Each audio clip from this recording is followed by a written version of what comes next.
പരാജയം വിജയത്തിലേക്കുള്ള ചവിട്ടുപടിയാണെന്നാണ് സ്ഥിരം പറയാറ്. അങ്ങനെയാണെങ്കിൽ ഓരോ പടികളും ചവിട്ടി എവറസ്റ്റ് വരെ എത്തി നിൽക്കുന്ന ഒരു സ്ഥാനാർത്ഥിയെക്കുറിച്ചാണ് ഇന്ന് പറയാനുള്ളത്. അദ്ദേഹം ഇത്തവണയും മത്സരിക്കുന്നുണ്ട്. 2020 കാരാട്ട് ഫൈസലിനെതിരെ മത്സരിച്ച സാക്ഷാൽ OP റഷീദ്.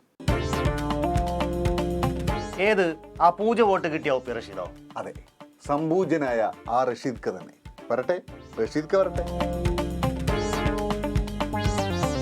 തോൽക്കുക എന്നൊക്കെ പറഞ്ഞ കുറച്ച് കുറഞ്ഞു പോകും. ഏറ്റവും കുറഞ്ഞ സ്വന്തം വോട്ടെങ്കിലും കിട്ടണ്ടേ? അതുപോലും കിട്ടില്ല എന്ന് പറഞ്ഞ വല്ലാത്തൊരു തോൽവി തന്നെ. റഷീദ് ഖാൻ ഇപ്രാവശ്യം മത്സരിക്കുന്നുണ്ട് എന്നാണല്ലോ കേട്ടത്. കഴിഞ്ഞ തവണ തോറ്റതിനെ പറ്റി ഈ അവസരത്തിൽ എന്താ പറയാനുള്ളത്? 0 വോട്ട് ആയി മാറുക എന്നുള്ളത് ആ തെരഞ്ഞെടുപ്പിൽ ഏറ്റവും സിസ്റ്റമാറ്റിക് ആയിട്ട് തോൽക്കുക എന്ന് പറഞ്ഞാൽ ഇതാണോ? ഇങ്ങനെ ഒരു സിസ്റ്റം വേറെ എവിടെയും കാണാൻ സാധിക്കില്ല. അത് ശരിയാ, ഇങ്ങനെ ഒരു സിസ്റ്റം വേറെ ഒരു സ്ഥലത്തും കാണില്ല.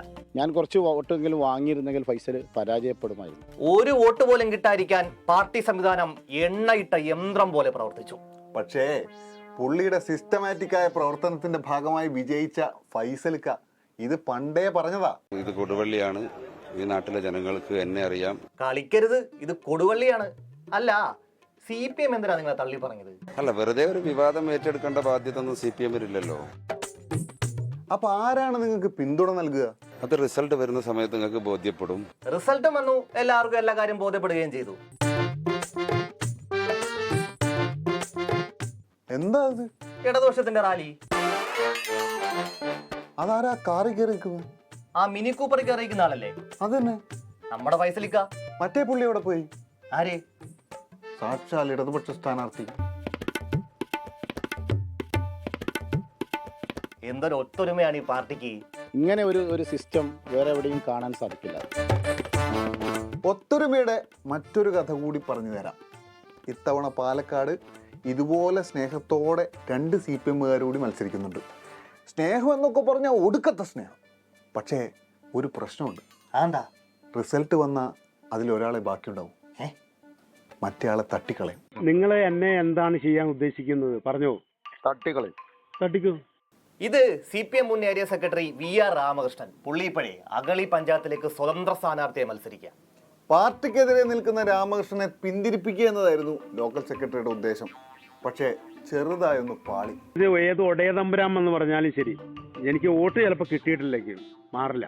സാക്ഷാൽ ഓടേ തമ്പുരാൻ എന്ന് പറഞ്ഞാലും പിന്മാറില്ലെന്ന് പുള്ളി തീർത്തങ്ങ് പറഞ്ഞു. അപ്പൊ ലോക്കൽ കമ്മിറ്റി എന്ത് ചെയ്യും? അത് സെക്രട്ടറിയോട് ചോദിക്കണം. എന്നിട്ട് ഞങ്ങൾ തന്നെ നിങ്ങളെ കൊല്ലേണ്ടി വരും. ഞങ്ങൾ തന്നെ നിങ്ങളെ കൊല്ലേണ്ടി വരും. കൊല്ലുക എന്ന് പറഞ്ഞാ യു മീൻ മർഡർ? നിങ്ങൾ എന്നെ എന്താണ് ചെയ്യാൻ ഉദ്ദേശിക്കുന്നത്? പറഞ്ഞോ. യെസ്, എന്താണ് നിങ്ങൾ ചെയ്യാൻ ഉദ്ദേശിക്കുന്നത്? തട്ടിക്കോ. തട്ടുകയോ മുട്ടുകയോ എന്താന്ന് വെച്ചാ അയക്കോ. ഞങ്ങൾ തന്നെ നിങ്ങളെ കൊല്ലേണ്ടി വരും. ജില്ലാ സെക്രട്ടറിക്ക് ഈ വിഷയത്തിൽ എന്തെങ്കിലും പറയാനുണ്ടോ? രാമകൃഷ്ണനുമായുള്ള പ്രശ്നം എന്നെ ശ്രദ്ധയിൽ വരാത്തതുകൊണ്ട്, അല്ലെങ്കിൽ ഞാൻ കൃത്യമായിട്ട് അതിനുള്ള മറുപടി ഇപ്പൊ തന്നെ പറയും. ശ്രദ്ധയിൽ വന്നിട്ടില്ല, അതാണ്. ശ്രദ്ധയിൽ വന്നിരുന്നെങ്കിലേ കാണായിരുന്നു. ജംഷീർ എന്ന് പറയുന്ന സഖാവ് എന്നെ വിളിച്ചിട്ട് നിങ്ങളെ കൊല്ലും എന്ന് പറഞ്ഞ് ഭീഷണിപ്പെടുത്തുകയാണ്. മത്സരം കടുക്കുകയാണ്. ഇനി എത്ര പേരുടെ ചോര വീഴുമെന്നേ ഒരു ധാരണയില്ല. ചോരയൊന്നും വീഴില്ല. ഇതൊരു ആവേശത്തിനങ്ങ് പറയുന്നല്ലേ. പുള്ളി സ്നേഹത്തോടെ പറഞ്ഞായിരിക്കുന്ന എനിക്കിപ്പോൾ വിശ്വസിക്കാൻ ഇഷ്ടം. വല്ലാത്തൊരു സ്നേഹം തന്നെ.